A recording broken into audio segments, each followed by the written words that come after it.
அனைவருக்கும் அன்பான உற்சாகமான வணக்கங்கள். இது பிரச்சனைகள் சீரீஸ் பார்ட் 2. பார்ட் 1 பார்க்காதவங்க தயவுசெய்து லிங்க் டிஸ்கிரிப்ஷனில் கொடுத்துருக்கேன். பார்ட் 1 கிளிக் பண்ணி பார்த்துட்டு அதுக்கப்புறம் பார்ட் 2 பார்த்தீங்கன்னா கண்டிப்பாக உங்களுக்கு அந்த கண்டினியூட்டி கிடைக்கும், யூஸ்ஃபுல்லாக இருக்கும், உங்களுக்கு புரிந்து கொள்வதற்கு வசதியாக இருக்கும். உங்கள் பிரச்சனை தீரக்கூடாது, அந்த பிரச்சனை இருந்துக்கிட்டே இருக்கணும், இன்னும் புதுசாக பிரச்சனை வந்துக்கிட்டே இருக்கணும். இதுதான் பார்ட் 2ஓட சப்ஜெக்ட்.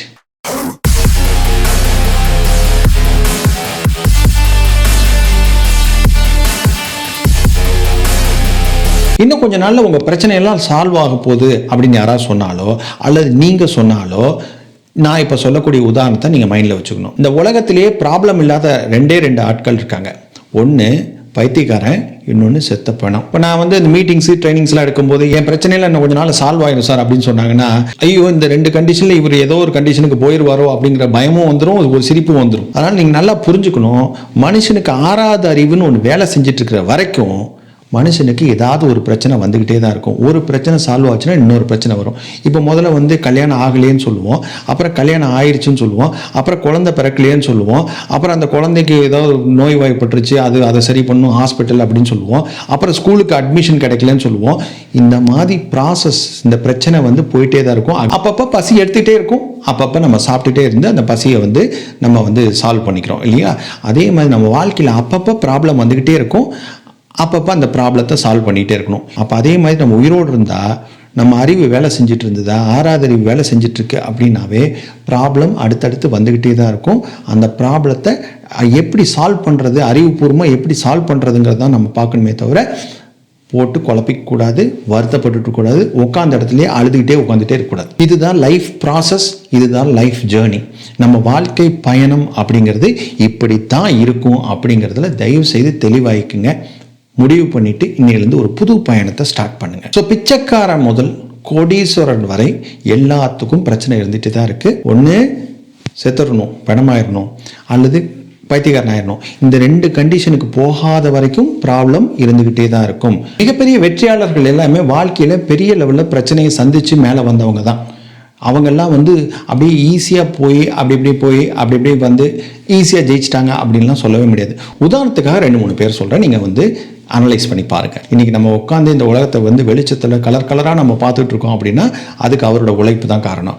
அந்த தாமஸ் ஆல்வா எடிசனை இனிமேல் உங்கள் பையனை ஸ்கூலுக்கு அனுப்பாதீங்க, ரொம்ப முட்டாளாக இருக்கான் அப்படின்னு சொல்லி லெட்டர் எழுதி அனுப்பிச்சி விட்டாங்க. அதுக்கப்புறம் அவங்க அம்மா அந்த பையனை வளர்க்குறாங்க, மிகப்பெரிய மேதையாக மாற்றுறாங்க. இப்போ அவருக்கு ப்ராப்ளம் இருந்ததா இல்லையா, ஸ்கூலை விட்டு நிறுத்திட்டாங்கன்னு சொல்லிட்டு எங்கே ஒரு வேலைக்கு போயிட்டு ஒரு சாதாரண மனிதனாக அவர் வாழ்க்கையை முடிச்சுக்கல, உலகத்துக்கே தெரிகிற லெவலுக்கு டெவலப் ஆகி வந்தார். அடுத்து விளையாட்டுத்துறையில் ஒரு உதாரணம் சொல்கிறேன் நான். மைக்கேல் ஜார்டன் உங்களுக்கு எல்லாத்துக்குமே தெரியும். கூடைப்பந்து அப்படின்னாவே, பேஸ்கெட் பால் அப்படின்னாவே உலகம் அழியிற வரைக்கும் மைக்கேல் ஜார்டனை தான் ஃபஸ்ட்டு உதாரணம் காமிப்பாங்க.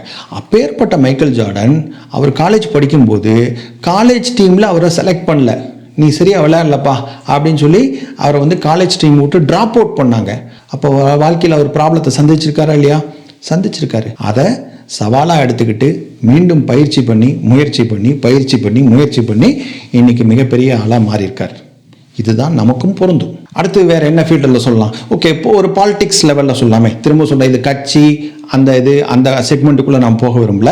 இது ஒரு வெற்றியாளர்கள் பார்வையில் நான் பார்க்குறேன், ஒரு பயிற்சியாளராக நான் இதை பார்த்து சொல்கிறேன். ஜெயலலிதா அம்மா இருக்காங்க இல்லையா, எம்ஜிஆர் இறந்தப்ப இந்த பக்கத்தில் நிற்காத அப்படின்னு சொல்லி கீழே தள்ளி விட்டாங்க. இப்போவும் அந்த வீடியோ யூடியூப்ல இருக்கு, நீங்கள் போய் பாருங்க. அப்பேற்பட்ட அவமானத்தை சந்தித்த ஜெயலலிதா அம்மா பின்னாடி சிஎம் ஆகி எல்லாத்தையும் காலில் விழுக வச்சாங்க. அதுவும் காலில் விழுக வச்சுன்னா சாதாரண விஷயம் கிடையாது. காரில் போகும்போது கீழே அதாவது ரோடை தொட்டு கும்பிட வச்சாங்க. இன்னும் மீறி போய் என்னன்னா, அவங்க ஹெலிகாப்டரில் பறந்துட்டு இருக்காங்க, அம்மா மேலே பறந்துட்டு இருக்காங்க அப்படின்னு சொல்லி தரையில் படுத்து கும்பிட வச்சாங்க. அந்த அளவுக்கு அவங்க வாழ்க்கையில் மிகப்பெரிய பிரம்மாண்டமான வெற்றி அடைஞ்சு காமிச்சாங்க. அவங்க சந்திக்காத பிரச்சனையா? நம்ம எதுவோ மாதம் ஒரு 10,000 30,000 40,000 சம்பாதிக்கிறதுக்கு அந்த பிரச்சனை இந்த பிரச்சனையை சொல்கிறோம். இப்போ அவங்களோட ஜேர்னியெல்லாம் கம்பேர் பண்ணும்போது நம்ம இதெல்லாம் ஒன்றுமே கிடையாதுங்க. சந்தித்த அத்தனை பிரச்சனையும் சவாலாக எடுத்தாங்க, வாழ்க்கையில் மீண்டு வந்தாங்க. ஸோ ப்ராப்ளம் கிடையாது, சிச்சுவேஷன், சேலஞ்சஸ் அப்படிங்கிறத புரிஞ்சுக்கங்க. இந்த மாதிரி சொல்லிட்டே போகலாம் சார். இப்போ கலைஞர் இருக்காருன்னா 5 முறை சிஎம்மாக இருந்தார். அப்போ எம்ஜிஆர் இருக்கும்போது எம்ஜிஆர் சாகிற வரைக்கும் அவர் தான் சிஎம். அந்த டிஎம்கேங்கிற கட்சியை கட்டி காப்பாற்றி பொறுமையாக வெயிட் பண்ணி அதுக்கப்புறம் எம்ஜிஆர் இறந்ததுக்கப்புறம் திரும்ப ஆட்சியை பிடிக்கிறார். அப்போது ப்ராப்ளம் ஃபேஸ் பண்ணாங்களா இல்லையா? பல வருஷம் திரும்ப அந்த பவருக்கு வர்றதுக்கு வெயிட் பண்ணாங்க. இப்போ இது ப்ராப்ளம்னு சொல்லலாமா அல்லது ஒரு சிச்சுவேஷன் சொல்லலாமா? இது ஒரு சிச்சுவேஷன். அப்போ ஒரு சில நேரத்தில் நம்ம வாழ்க்கையில் வெயிட் பண்ணி தான் ஆகணும் அப்படின்னா வெயிட் பண்ணி தான் ஆகணும்.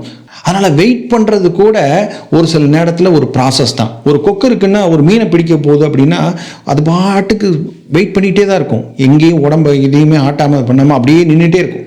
பார்க்குறவங்களுக்கு என்ன தெரியும்? என்ன கொக்கு அப்படியே நின்றுட்டே இருக்குது அப்படின்னு தெரியும். ஆனால் கொக்கு நின்றுட்டே இருக்கல, அது வெயிட் பண்ணிட்டு இருக்கு. சுற்றி சின்ன சின்ன சின்ன மீன் போயிட்டு இருக்கும், எடுக்காது.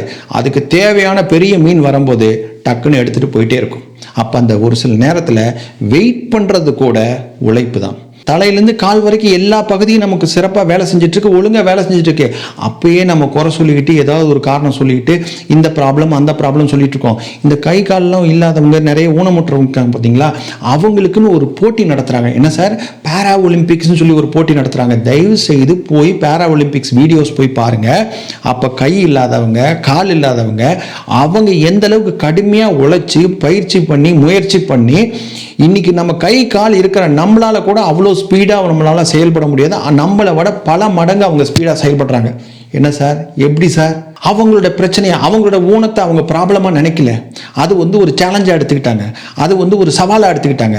அதை தாண்டி இன்னைக்கு ஜெயிச்சு காமிச்சிருக்காங்க. அப்போ தலையிலேருந்து கால் வரைக்கும் கை கால்லாம் நல்லா வேலை செஞ்சுட்டு இருக்க நாம் இன்னும் பிரச்சனைன்னு எவ்வளோ நாள் நம்ம சொல்லிகிட்டே இருக்கிறது சார்? தயவுசெய்து இந்த வார்த்தையை சொல்கிறத நிறுத்திட்டு இனி அடுத்து நம்ம முன்னேறத்துக்குண்டான வழியை பார்க்கணும். பிரச்சனைகள் தான் சார் உங்களை வலிமைப்படுத்தும், பிரச்சனைகள் தான் உங்களை பக்குவப்படுத்தும், பிரச்சனைகள் தான் உங்களை வல்லுநராக்கும், பிரச்சனைகள் தான் உங்களை பெருமை அடைய செய்யும், பிரச்சனைகள் தான் மற்றவங்களிடமிருந்து உங்களை வித்தியாசப்படுத்தி காமிக்கும்.